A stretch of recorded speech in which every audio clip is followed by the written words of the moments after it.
We are on a fast track to climate disaster.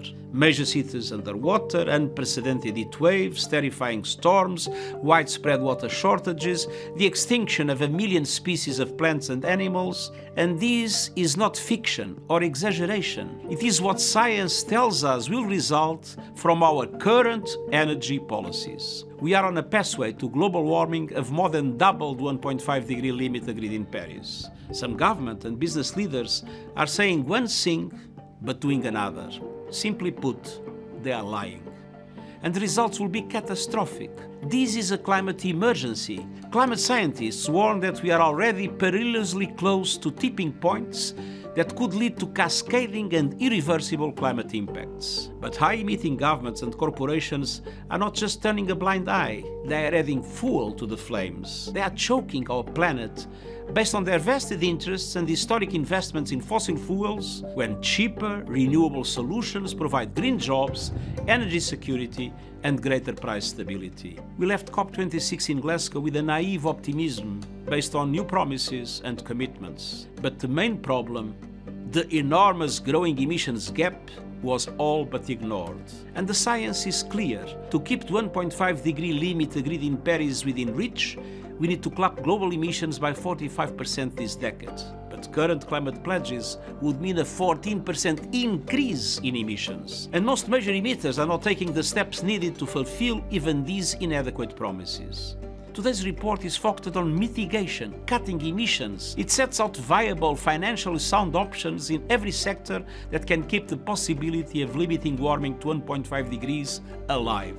First and foremost, we must triple the speed of the shift to renewable energy. That means moving investments and subsidies from fossil fuels to renewables now.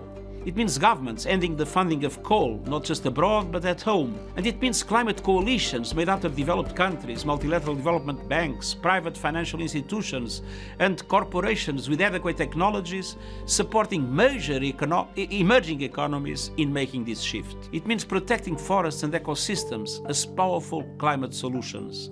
It means rapid progress in reducing methane emissions. And it means implementing the pledges made in Paris and Glasgow. Leaders must lead. But all of us can do our part.